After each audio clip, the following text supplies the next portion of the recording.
Ora, viva, muito boa noite, caríssimo telespectador e internauta. Seja muito bem-vindo à edição de sábado, 22 de março de 2025 do Telenotícias. Vamos então às notícias que marcam a atualidade nacional para este dia. Começamos então com Zambésia, em que estão em tratamento clínico no Hospital Central de Quelimane 3 membros da mesma família, agredidos por desconhecidos no interior da sua residência no distrito de Mopeia, sul daquela província. A agressão registrada no distrito de Mopeia, na Zambésia, foi contra 2 menores de idade, com idades compreendidas de 8 e 10 anos, e uma anciã de 82 anos, que teriam sido agredidos por desconhecidos no interior da residência naquela da noite, por razões ainda desconhecidas. O filho da anciã, pai das menores, conta como sucederá o episódio. Um candeado para aí, então fecharam a nossa porta por fora. Quando romperam a porta da casa da minha mãe, pelo susto, começaram a gritar todos e eles começaram a catanar minha mãe, assim como os netos. Aí minha esposa, por ouvir de lá dentro onde ela estava a dormir, gritou também pedindo socorro, querendo abrir a porta para poder sair fora. Não deu tempo porque a porta estava trancada. A menor de 10 anos, por sinal, uma das que conseguiu falar a nossa reportagem, conta como teria acontecido. Não sabe do cartão. Eles disseram o que queriam? Não. Não disseram coisa. Não disseram coisa, não. Fizeram o quê? Não disseram coisa, Não disseram coisa, era fora da hora, né? O médico do Hospital Central de Quelimane, que assiste as vítimas, explica o estado clínico. Foi operada e neste momento a paciente encontra-se no estado moderado e em cuidados posteriores médicos. Quanto às 2 crianças que são netas da mesma casa, temos um paciente de 10 anos, sexo masculino, irmão. Estes dois menores não entraram com um quadro moderado, mas também tinham critérios de cirurgias urgentes e conseguimos operar. Várias vozes da Zambésia repudiam o comportamento dos malfeitores e associam o caso à superstição. Analistas do programa Linha da Frente avaliam o pronunciamento que o presidente da República dos Estados Unidos da América fez em afirmar que Moçambique está na lista dos países com gastos supérfluos. Alves Mulungo afirmou que a corrupção afeta vários setores em Moçambique, incluindo a educação, e apelou para uma melhor comunicação e transparência no sistema de ensino. A corrupção é a grande ferida que nós temos em Moçambique, que mina todos os setores e faz com que todos os setores não funcionem devidamente. Ou seja, o motor de uma viatura, para funcionar, há vários setores ali dentro do motor que devem entrar em comunicação para, de facto, fazer uma viatura ou uma máquina numa moagera ela funcionar devidamente. Caso não haja essa comunicação entre os setores dentro daquela maquinaria, então não há produtividade nenhuma. Digo isso porque aqui os professores estão a reclamar salários atrasados e depois estão a reclamar a questão de horas extras, estão a reclamar alguns recursos para poder de facto ter um ambiente estável para lecionar e não estão a ser proporcionados. Não se esperava que em Moçambique um professor estivesse de facto hoje em 2025 a reclamar de um salário de 2.000 ou horas extras de 2022. Enquanto, em contrapartida, as reuniões extras das grandes, da elite a nível do governo, quando são feitas porque não estavam no plano, são suscetíveis de pagamentos extras e eles recebem a tempo e hora. O analista também destacou que o sistema educacional apresenta falhas estruturais, sendo ineficiente e problemático, e que mudanças urgentes são necessárias para garantir um ensino de qualidade. Que o sistema educacional do nosso país, ele é problemático. Se nós pegarmos todos os estudantes da 10ª classe e da 12ª classe e remeter-lhes ao exame a nível nacional, eu garanto que no universo de 100%, 80% não vai ter um aproveitamento positivo. Digo isto por quê? Porque o sistema é deficitário, ele não tem uma capacidade de corresponder a nível do produto final. O produto final quem é? É o aluno que terminou o ensino médio. Nos tempos transatos, nós tínhamos pessoas da 12ª a atuarem nos bancos como caixa, porque já tinham noções básicas de matemática, de processos e também da funcionalidade de aparelhos tipo computador para poder manusear e trazer resultados satisfatórios. Não há uma boa participação por parte do governo para responder a este problema, que é gravíssimo da educação, mas os alunos que temos hoje em dia não compreendem de forma aprofundada o valor da educação no nosso país e na sua própria vida. Por sua vez, Thelma Yolanda sugeriu que alguns professores podem ter sabotado os exames intencionalmente como forma de pressionar o governo para atender às reivindicações da mesma classe. Pais encarregados de educação foram controlar o exame e os professores tomaram uma atitude mais do que justa. Eu não posso validar um exame que um encarregado foi lá controlar, sendo que a responsabilidade do controle do exame é do professor.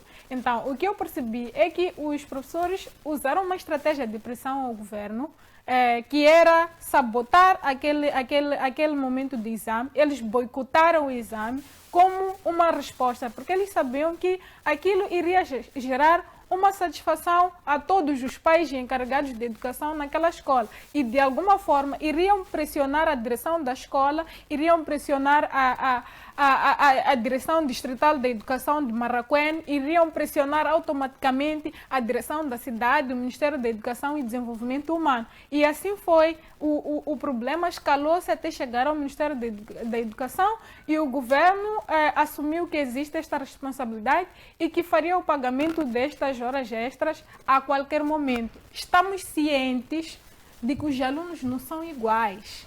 Dentre os que foram reprovados, aos que mesmo se voltar ao exame, vão reprovar.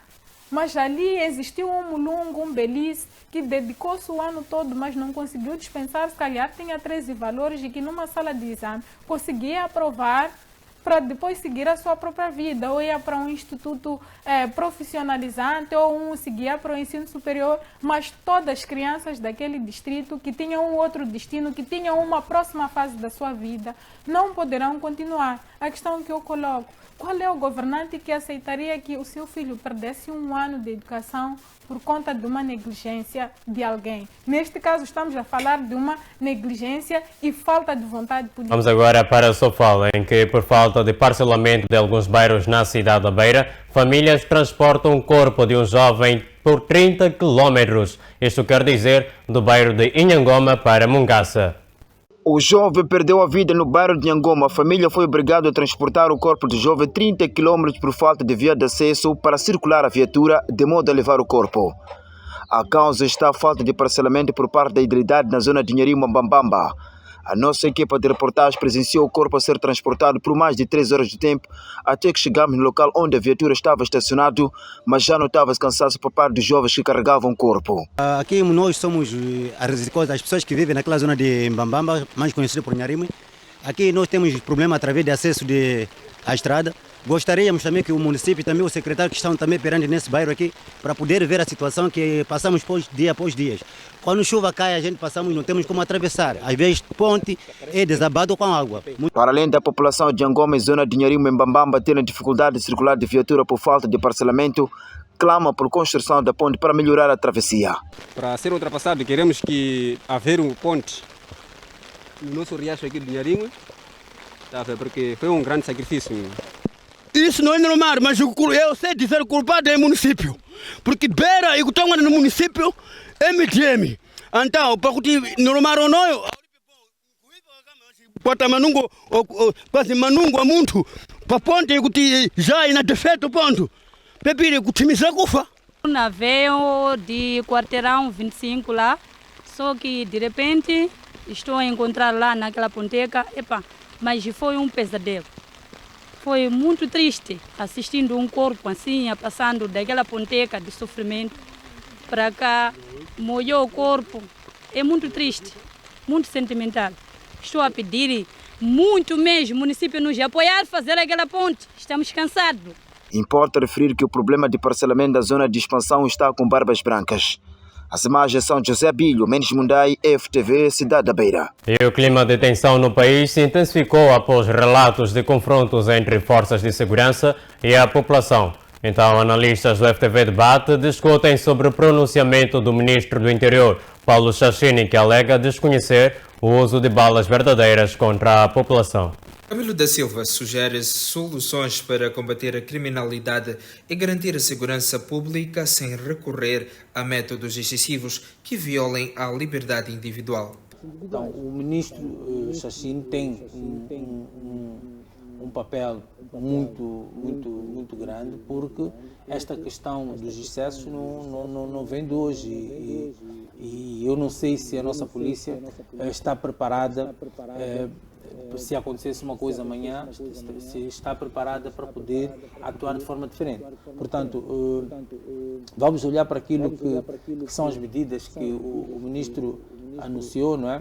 E prometeu que para ultrapassar esta questão, ele, de alguma forma, fala da questão da responsabilização, fala da questão da formação e capacitação dos agentes, fala de mecanismo de fiscalização interna, fala de diálogos entre o Estado e a sociedade civil. Portanto, vamos ver até que ponto é que isto tudo vai, digamos, desaguar num bom porto neste conflito que existe entre todos os agentes, os manifestantes, a sociedade civil, jornalistas, etc., que de alguma forma foram ao longo deste tempo críticos severos da atuação da polícia. Depois temos a oposição que de alguma forma levantou ou levanta questões sérias que deviam ser levadas em consideração pelo ministro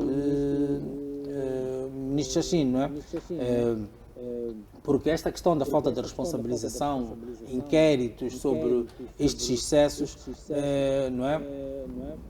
Acabam de alguma forma levantar, digamos, uma revolta, digamos, de toda a sociedade moçambicana, não é? Então, a oposição acaba por levantar questões tipo: será que a PRM realmente atua de forma independente ou segue diretrizes políticas? O sistema de responsabilização dos agentes de segurança é eficaz ou ineficaz? Quais as reformas que são necessárias para garantir que a polícia atue dentro da legalidade sem comprometer aquilo que é a segurança pública? Portanto, são estas questões que vão sendo levantadas e que não encontram respostas dentro daquilo que foram as declarações do Ministro do Interior, não é? E nós temos que perceber que para este debate que nós trazemos aqui, a questão da atuação da polícia, não é?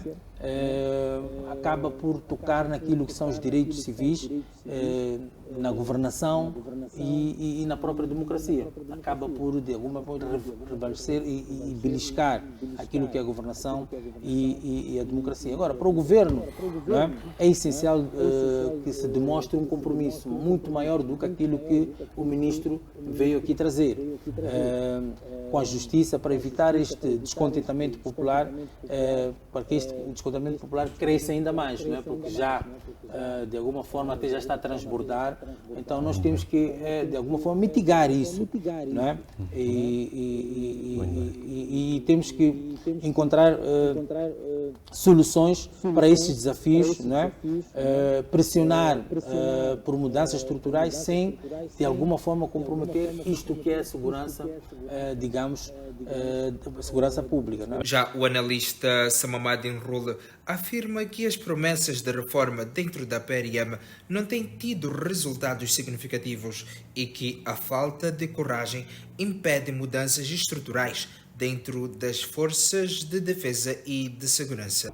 Falta coragem de um dirigente máximo dessa polícia de dizer que realmente houve uma atuação errada e que esta polícia precisa de ser reformada, mesmo até tendo assumido, por exemplo, atualmente nós temos um documento que foi assinado, um compromisso que foi assinado recentemente, que nos leva a uma projeção de reformas a nível do nosso Estado. São reformas estruturantes, né? E essas reformas demonstram que efetivamente os moçambicanos entendem que algumas instituições, como a polícia, estão alienadas. Então, a decisão certa que nós devemos tomar para nós nos afastarmos desses males que hoje nós assistimos é efetivamente irmos a reformas, e essas reformas haver coragem de serem implementadas e transitar essas instituições da alienação que sofrem hoje para instituições mais republicanas, em que tanto os partidos políticos, tanto a sociedade de uma forma generalizada sinta-se lá representada, e aqueles que são membros dessas corporações sintam que a sua atuação não está ligada a favoritismos partidários ou políticos, mas sim deve ser uma atuação mais republicana, uma mais imparcial. E quando nós chegarmos a este nível, eu penso que poderemos ter instituições que vão efetivamente recuperar a credibilidade que estamos aqui hoje a discutir, se elas podem, se há possibilidades dessa sociedade voltar a acreditar nas nossas instituições. Eu penso que nós não temos outra alternativa. Nós somos um país e o país funciona, o Estado funciona com as suas instituições.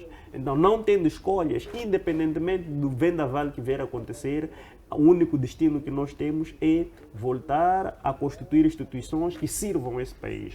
E tendo aquelas que nós temos hoje, o melhor que podemos fazer é contribuir para que essas melhorem o seu funcionamento e que continuem a servir. Não temos outra alternativa. Por sua vez, João Massango destaca que o papel da oposição é fundamental na sociedade, tanto para criticar quanto para propor soluções concretas para os desafios da segurança pública.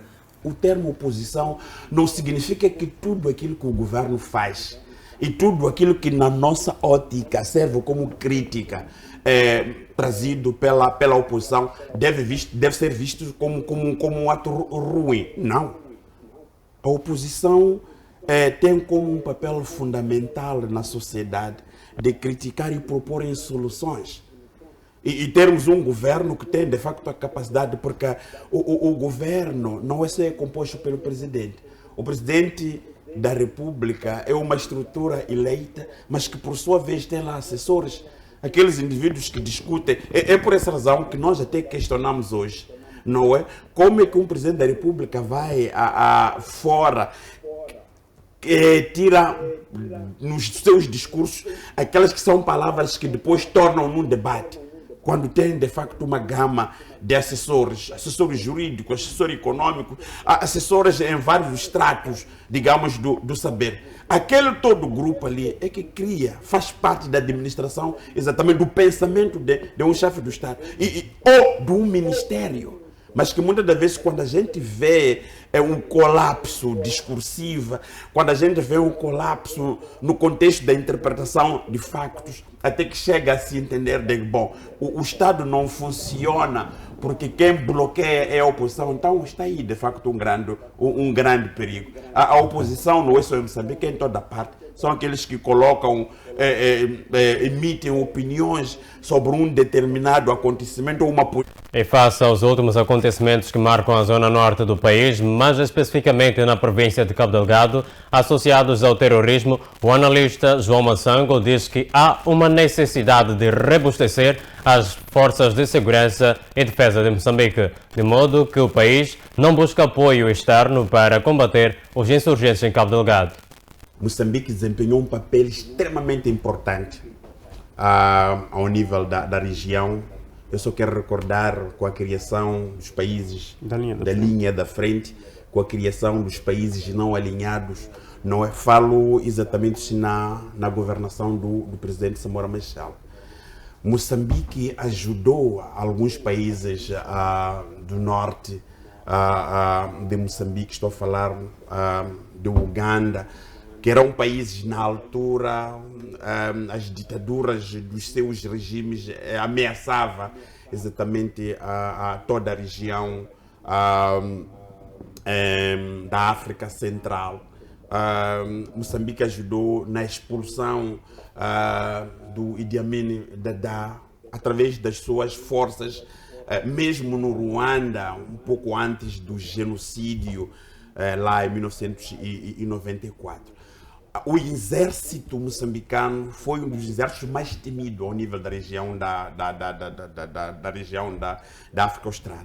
E nós dormimos na sombra da bananeira ao longo exatamente deste.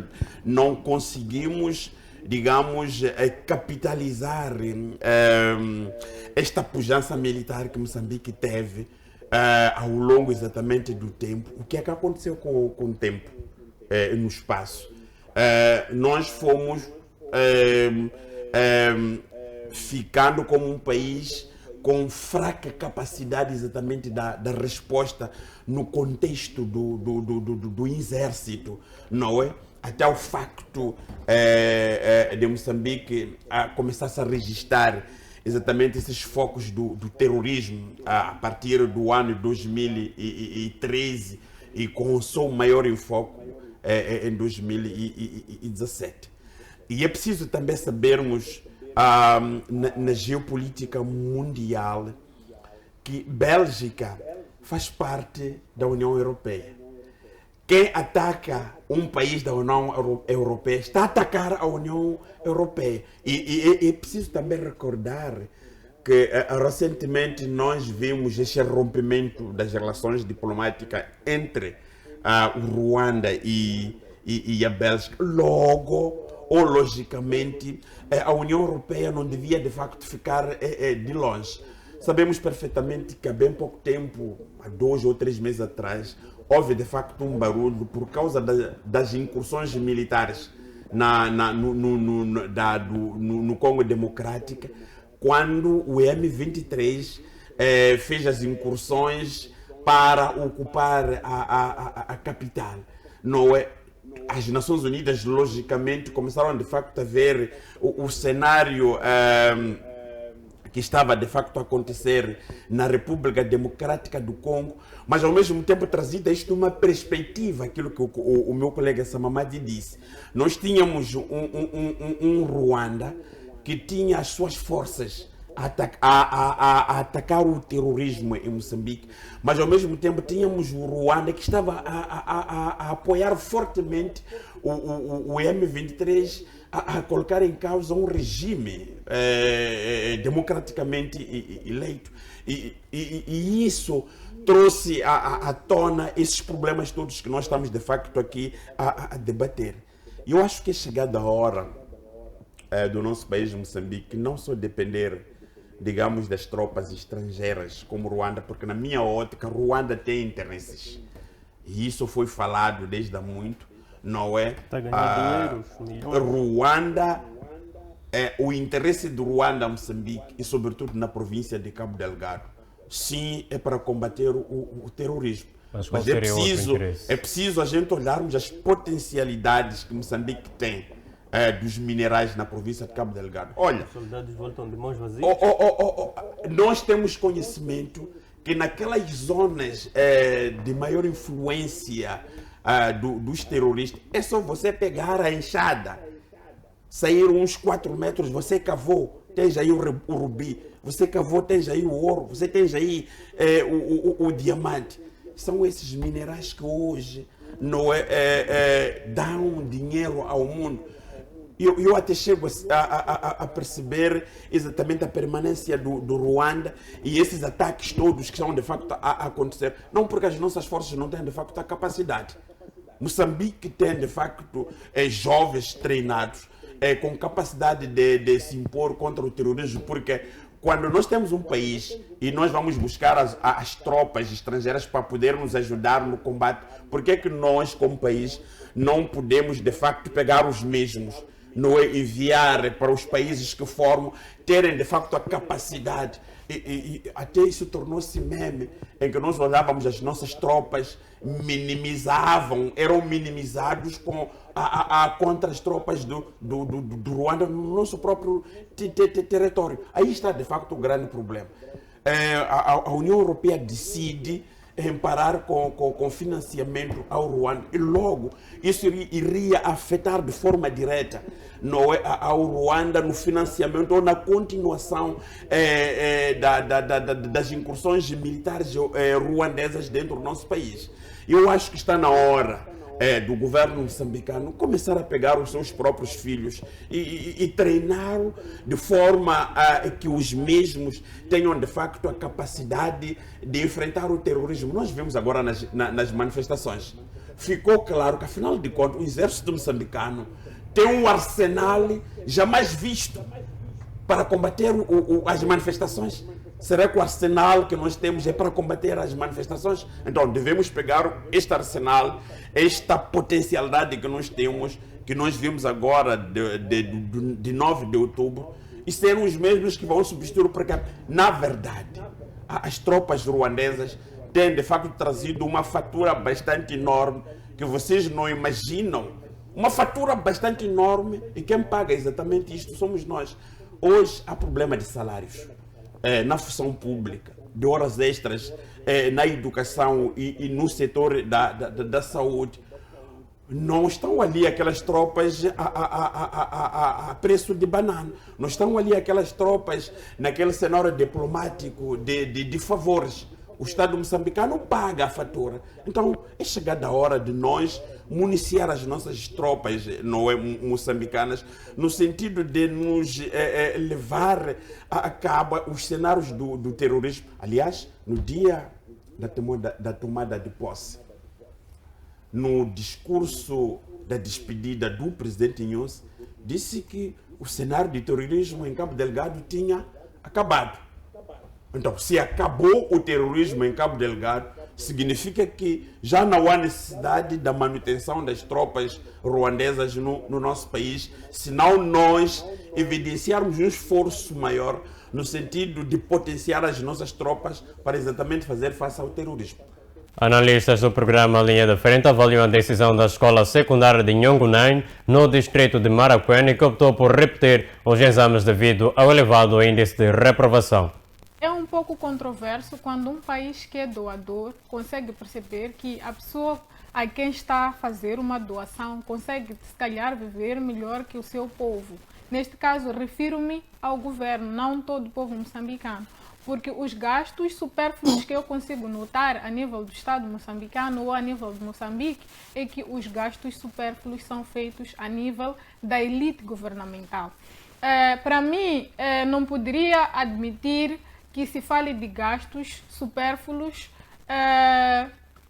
olhando para este rótulo como gastos que estão a ser feitos com gastos públicos ou as despesas do governo para com o Estado moçambicano, como, por exemplo, a educação, a saúde, a segurança alimentar, a justiça. Mas o que acontece é que estes gastos são pura e simplesmente para servir uma certa elite. Os governantes da Suécia, por exemplo, eles conseguem sair para o trabalho de bicicleta, de metrô, e os nossos não. Os nossos andam dos últimos Land Cruises e conseguem oferir os melhores salários e têm as residências protocolares. E fora as residências protocolares, eles são os detentores das grandes empresas mobiliárias aqui em Moçambique. O que significa que num país como Moçambique, que se fala da existência, de ter existido alguns documentos que refletem um certo crescimento ou uma redução da pobreza, que eu até hoje ainda me questiono. Tivemos o PARPA,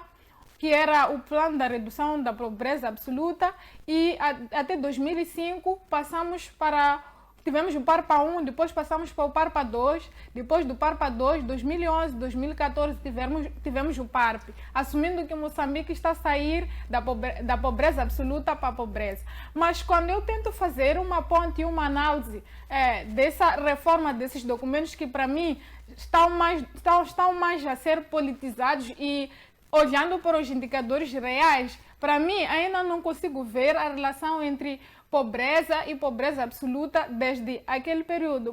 Cada ano que passa, o custo de vida vai aumentando, mas o salário que o moçambicano recebe não é proporcional ao custo de vida que lhe é aumentado.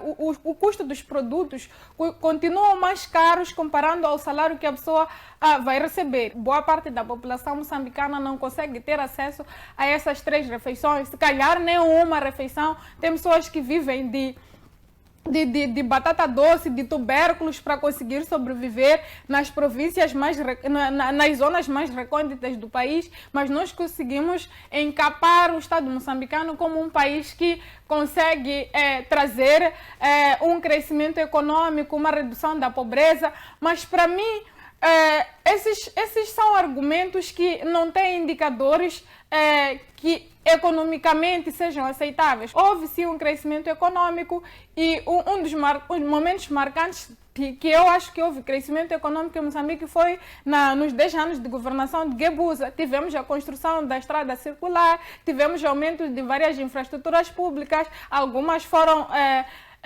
readequadas a uma nova realidade e também houve crescimento da área empresarial, houve uma aceleração econômica, mas isso não dita que o país esteja a desenvolver, porque para mim o conceito de desenvolvimento para um país envolve o crescimento econômico, mas o bem-estar social da população no geral. A questão da saúde é a mesma coisa. A saúde pública aqui em Moçambique é precária, o sistema de saúde é totalmente ineficiente, falando dos próprios medicamentos, falando dos próprios equipamentos para manutenção dos hospitais. A equipe médica não tem equipamentos suficientes para poder cuidar dos doentes. Para mim é inconcebível que você chegue com o seu filho que está ferido e que precisa de um gesso e colocarem-lhe um papelão no lugar de gesso. Isso é inadmissível num estado normal. São coisas extremamente tristes, onde você consegue perceber que há uma total assimetria naquilo que é a qualidade de vida, mas no mesmo país. Não negamos que em todos os países existem pobres e ricos, porque os ricos e pobres foram feitos por Deus, mas não é possível que haja tanta desigualdade a ponto de até aquilo que é um serviço básico, que é de direito ao cidadão, não consegue oferecer. Para mim, não vale a pena existir um gabinete de combate à corrupção que quem criou o gabinete de combate à corrupção é o próprio corrupto. Ele não vai combater a si mesmo. E além de combater a si mesmo, ele vai viciar toda a sociedade, porque ele é o primeiro corrupto. Então são essas questões que eu acho que devem ser analisadas quando se fala de gastos. Que os gastos existem sim, mas têm uma origem, e esta origem, a maior origem é a corrupção, é a impunidade, é o sistema político, é o sistema é a forma de governo que o Estado adota. Vamos agora visitar então um lado já desportista, em que logo após a chegada dos Mambas a Argel, o selecionador nacional Chiquinho Conde afirma que o estado físico e mental dos atletas é positivo e a equipa segue confiante para o confronto desta terça-feira contra as Águias Argelinas. A Seleção Nacional de Futebol já se encontra em Argel para o embate de terça-feira diante das Águias Argelinas. A sua chegada à capital argelina, os Mambas foram recebidos pelo embaixador moçambicano naquele país. O jogo diante de Uganda, em que os Mambas venceram por 3-1, fica para trás. Foi uma vitória que coloca o combinado nacional ainda na rota do Mundial. O representante moçambicano na Argélia, Eduardo Namburete, garantiu muito apoio aos Mambas. Esclareceu que são esperados cerca de 500 adeptos a apoiarem os Mambas na Argélia. Continuar com essa energia aqui e prometemos também os nossos aplausos, os nossos apitos, o apoio dos moçambicanos residentes aqui na Argélia e também da comunidade dos países da SADC que já manifestaram seu interesse em apoiar a nossa seleção durante esse jogo. Desejamos à seleção nacional que tenha boa saúde, que até o dia do jogo mantenham a saúde que tem e muito boa sorte e que todos os moçambicanos olham para a seleção nacional com muita expectativa. Chiquinho Conde também acredita na qualificação do Mundial, mas prefere estar com os pés bem assentes no chão, sem debandar. O Conde dos Mambas diz que o jogo diante da Argélia é para desfrutar. jogando em casa, são favoritos e nós sabemos perfeitamente a força que a Argélia tem, mas nós estamos tranquilos, cientes das dificuldades que iremos ter, mas sabemos também que temos as possibilidades intactas e vamos concentrar-nos naquilo que são as nossas tarefas, acreditar sempre no nosso processo, porque é isso que nos levou até aqui. O nosso sonho continua intacto, mas sabemos que vai ser uma tarefa árdua. Os Mambas, que chegaram com um dia de antecedência em relação aos donos da casa, realizaram este sábado o primeiro treino em solo argelino. Os jogadores já projetam o embate de terça-feira. Há uma certa esperança naquilo que são os resultados e penso que todos estamos com uma moral muito positiva e expectantes para um bom resultado. Eu penso que o mais importante neste momento é focar-nos em nós mesmos, independentemente do adversário. Temos que olhar para frente e ter sempre em conta aquilo que são as nossas possibilidades. Os Mambas são co-líderes do Grupo G em igualdade pontual com a Argélia, com 12 pontos cada, e o jogo de terça-feira vai ditar o líder. Depois de acompanhar uma notícia sobre desporto, é então momento de levar o caro telespectador a acompanhar então o comportamento das principais divisas usadas em Moçambique. É o momento daqueles que olham então com atenção para estas mesmas moedas. Acompanhe.